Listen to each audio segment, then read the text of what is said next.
Yo, what's going on, y'all? It's Cone back here again tonight with another episode of After the Buzzer, the show where I recap the NBA games from the night. I know videos have been kind of sparse, and also it looks like I've been kidnapped right now in the background here, but right now I'm actually in Oklahoma City seeing a couple of Thunder games. I saw us play against the Cleveland Cavaliers yesterday as I'm recording this video, and also I'm going to see us play against the Golden State Warriors on Monday, which I'm super excited about, and I've been vlogging the whole experience, so hopefully there will be a video of that on the channel at some point. So make sure to leave a like and subscribe if you want to see that, and also hit the notification bell so you don't miss out on any of those uploads. But yeah, I decided it was time to make an After the Buzzer video. That's why there haven't been as many videos as of late. And originally I was going to make this particularly about the Sixers versus Nuggets game, which I am still going to talk about in some pretty great detail towards the end of the video.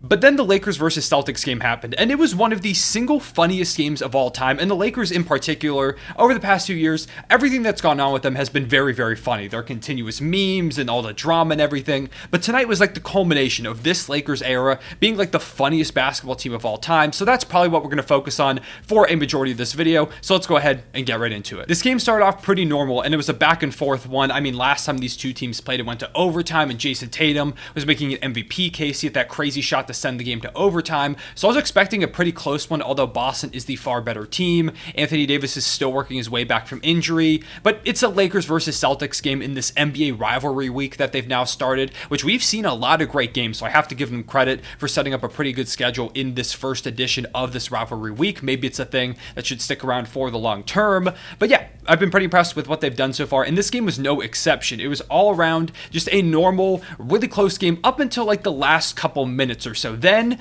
things really started to fall apart. You know, LeBron was going off. Jason Tatum and Jaylen Brown were having pretty good games. JB in particular was amazing in this one and was super clutch down the stretch. But yeah, the Lakers were down one pretty late in this game, and then Pat Bev hits a three out of nowhere to put them up two. A massive shot. Not one that you would typically expect from Patrick Beverley. You would typically see that from LeBron or AD, but he decided to hit that three. And then on the other end, Malcolm Brogdon hits a couple of free throws after getting fouled. I believe it was on a floater. And then they come back down the other end, and I believe it was Anthony Davis shoots a corner three, and out of absolutely nowhere, it was, by the way, the ugliest possession I've ever seen. It was a bunch of attempts at driving and kicking, but it got nowhere until I believe it was an Anthony Davis corner three, and Pat Bev runs in off the perimeter and gets a put back dunk. I didn't even know he could dunk. Oh, I'm sure he knew he could dunk, but like that, I wouldn't have expected it. Never mind a put back, tip dunk over defenders too. It was crazy. LeBron was going wild. He had his hands on his head, jaw dropping to the floor, and that wasn't even the best LeBron meme of the entire night. We're going to get there eventually, but it was not something I expected from Pat Bev. So he had 5 straight points, and then the Celtics come down the court and they end up missing a shot. I believe it was a Jaylen Brown three. Regardless, they end up getting a miss, and Patrick Beverley gets the ball. He gets fouled, sent him to the free throw line. He makes the first, misses the second, or the other way around. But Boston is now down 3, and they've got an opportunity to tie this game up and send it to overtime. So Al Horford ends up getting a corner three off of a pretty weird possession, and he hits it off the top corner of the backboard. It was a corner three. I don't understand how that physically works, but it's like the ugliest miss ever. He's like leaning to the side, like trying to will it that way. Not going to happen, but it comes off the backboard. JB gets it, puts it up and in after Patrick Beverley hits him in the head, gets an and one, which was a very late call, by the way. So Pat Bev went from scoring 6 straight points in the clutch to fouling Jaylen Brown in a critical moment, and now JB hits the free throw after the other day, having 2 critical misses in crunch time in one of their past games. They've been on a losing streak as of recently. This time he knocks it down, and so it's a tie game. Lakers call timeout. And this is where the funniest sequence of events in maybe NBA history goes down. So Lakers inbound the ball, they get it to LeBron James, as I'm sure you would, always try to do, but LeBron gets downhill, which is, exactly what you should do. You're LeBron James, you can get to the basket, and even if you don't, you'll probably get fouled. And that's exactly what happens. LeBron gets downhill and does get fouled. He got hit pretty hard by Jason Tatum on the arm, but the refs don't call it. And LeBron loses his mind. I don't think I've ever seen LeBron James more mad in this moment. There was, of course, when he had the situation with J.R. Smith, not taking the 3 in the NBA Finals. He's had some other moments as well. I don't think I've ever seen a LeBron reaction quite like this. It was one of the funniest things ever. He's yelling at the refs. He's going crazy. He's like, show, my arm, he hit me in the arm. And then he falls to his knees in the paint, puts his head down, and the camera's just sitting there on him. And you would think that this was a photo or a clip from the Lakers taking down the Celtics in the NBA Finals. It was very reminiscent of when LeBron and the Cavs won the Finals in 2016 and he fell to the floor. It was basically a mirror moment there, but he's doing this at the end of this regulation game after not getting hit. Yes, it was absolutely a foul, But even still, the reaction was wild. I don't think I've ever seen LeBron James that animated, and it was absolutely hilarious. It is all over Twitter. If you haven't seen it already, I'm sure I put it in this video already at this point, but you probably have seen it because it is absolutely flooding Twitter at the moment. It's going to be a long-lasting meme format too. Make sure you invest now in that meme format. But yeah, it was ridiculous. And to make things even funnier, coming out of the break, because, we're going to overtime, the Celtics get a technical free throw and they hit it, so they're up 1 point heading into OT. And everybody's like, who got the technical foul? Was it LeBron? Was it one of the coaches? It was Patrick Beverley. And you might be saying, Pat Bev gets teased all the time. What did he do this time? Pat Bev goes and he grabs a camera from somebody. I don't know where the camera came from, but he grabs it, and on it, it looks like there's a picture of LeBron getting hit. He walks up and shows it to the baseline ref, like, this is what you missed. Because that's only something Patrick Beverley would do. And of course, the ref's going to hit him with a T when he walks him and is like, hey, dude, this is where you messed up. Which, yes, the ref did that, but, it's just... Patrick Beverley is like the perfect meme player to have on this Lakers team with everything that's been going on. This moment here, it was all so perfect. It's one of the funniest pictures ever. The Pat Bev one, him showing the camera. Once again, I'm sure I put it in this video somewhere. But gosh, this game was absolutely hilarious. And overtime wasn't as funny. There was still some wild moments, some weird shots. Russ did not have a particularly good game. At one point, he had a wide open three in the corner, and Celtics fans were screaming at him to shoot it, which likes to see, of course, as a big Russell Westbrook guy, but it's kind of where he's at this point, I guess. But in the end, the Celtics end up coming out on top in overtime, mainly led, like I said, by Jaylen Brown, who went off in overtime. He had 37 points, 9 rebounds, and 3 assists on the game as a whole. And the Lakers end up losing by 4, which is hilarious because at the end, they had hardly any time left, but they had an opportunity to take a 3, even though I don't think AD got it off in time. I'm pretty sure they waved it off at the buzzer, but they had a shot. They had I think 0.6 seconds or so to go ahead and take a 3 to try and, end up losing by 1.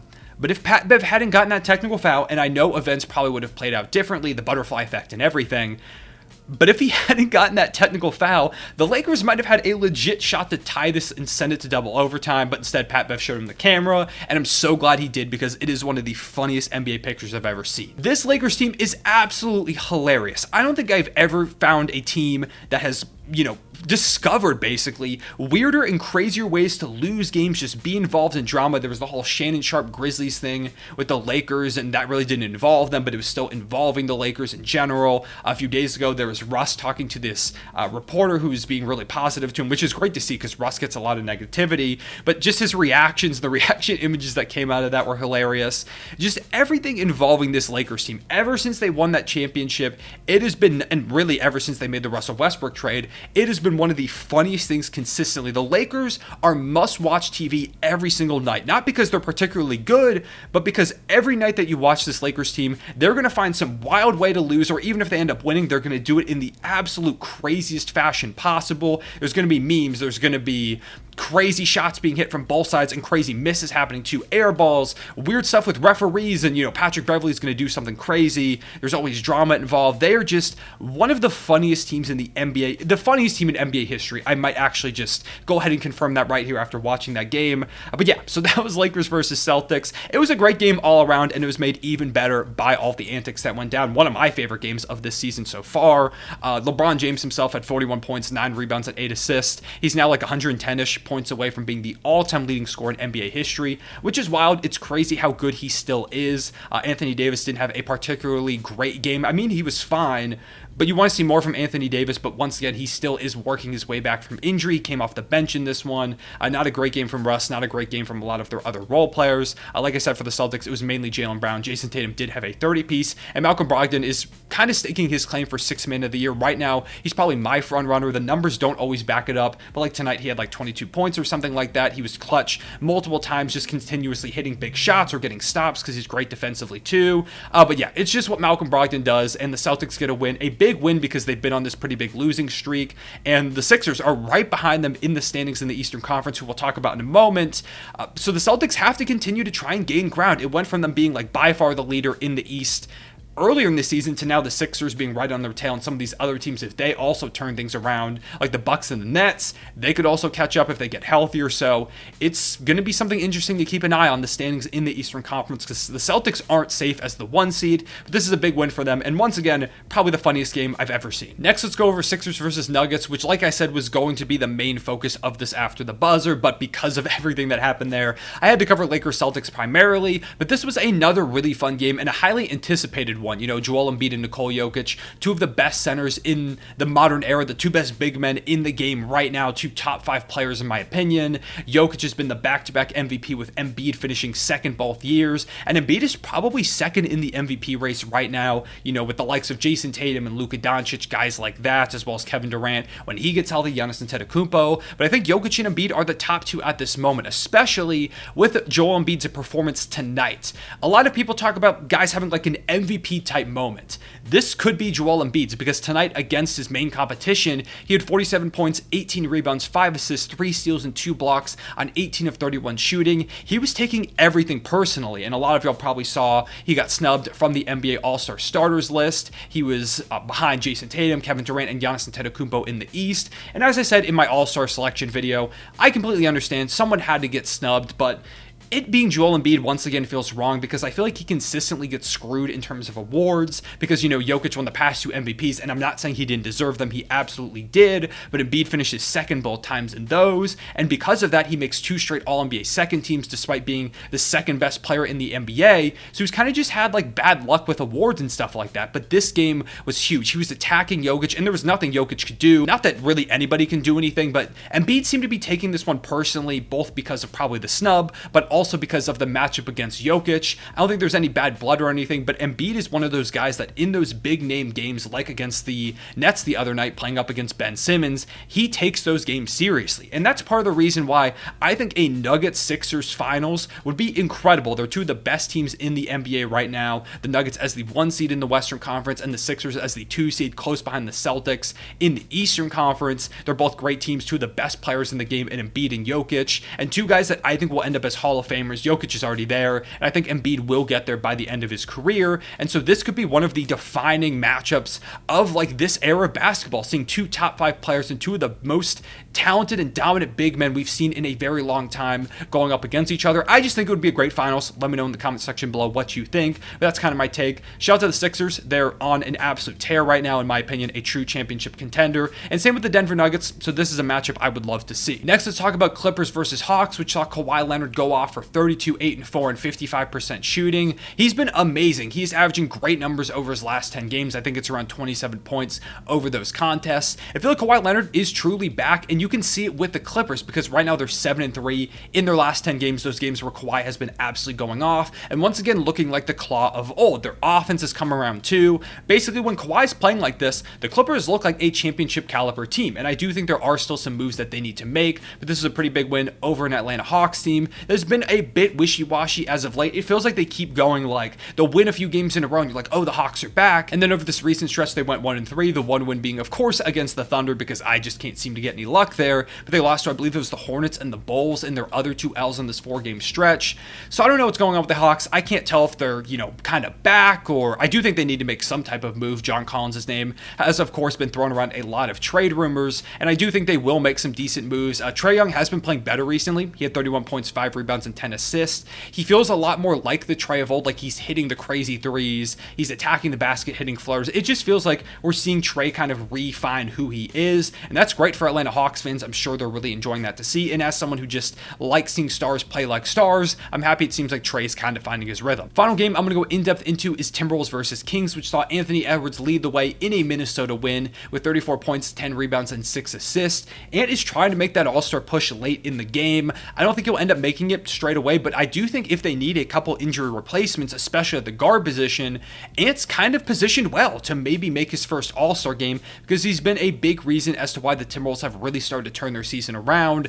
D'Lo, too, is playing a lot better recently. He had 25 points, 2 rebounds, and 6 assists in this one. Karl-Anthony Towns still isn't back, and they're still getting wins. Although I'm curious to see if when Cat comes back, do they get worse because of the fit with Gobert and with Karl-Anthony Towns, having Kyle Anderson play more minutes, Jaden McDaniels. They've been playing pretty well recently, so I'm interested to see how Cat affects things. He is a very talented player, so I would assume they would get better, but fit-wise, we will see if that is the case. And as for the Kings, they just couldn't get stops really late in this one. Fox and Sabonis had pretty good games, and De'Aaron Fox, as typical, took over in the clutch, but every time they would get a bucket, the Timberwolves would just come back down and score, basically at will. They just couldn't get stops. Their defense really isn't there, and that's going to be a big problem when it does come to the playoffs. Maybe they'll make a deal for some type of stopper before the trade deadline. At least I hope they would, to try and solidify this team. They still are playing great basketball. They still are the 3 seed in the Western Conference, but I do think they need to solidify that defense a bit before they can really make a deep postseason run. To wrap up the rest of the games, we saw Nets versus Knicks, which is another one of those NBA rivalry games,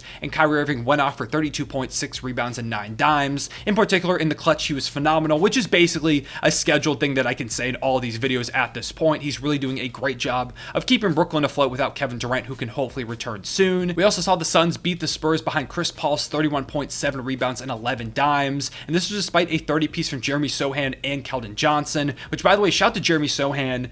He's looked incredible, great defensively, as well as with this, you can see some potential offensive production there. If he continues to play like this, the Spurs might have gotten a big steal in the draft. The Rockets beat the Pistons in what was an ugly tank battle. Daniel Gafford led the way for a win with Washington over the Pelicans as he dropped 21 and 12, with New Orleans continuously dropping down the standings. I believe this puts them as the 5 seed now behind the Clippers in the Western Conference. They just desperately need to get everybody healthy at the same time. It's very rarely been the case for them at all this season. And finally, DeMar DeRozan had 32 points in a blowout win over Orlando. I am recording this right now before the Raptors-Blazers game ends, but right now Toronto is up 11, so I'm going to guess that's the way it goes. I'm going to assume that Toronto wins, although with the NBA, no lead is safe, so I won't make too many comments on that one at this point. With all that being said, I appreciate y'all watching. Make sure to leave a like and subscribe if you enjoy, and hit that notification bell so you don't miss out on any of these videos. Let me know what you thought about that Lakers-Celtics game. Do you agree that's one of the funniest games of all time? And where do you think the Lakers should go from here? Should they make some big moves at the deadline, or kind of just ride this thing out and see if they can fix things in the offseason? And also let me know if you would like to see a Sixers-Nuggets finals as much as I would.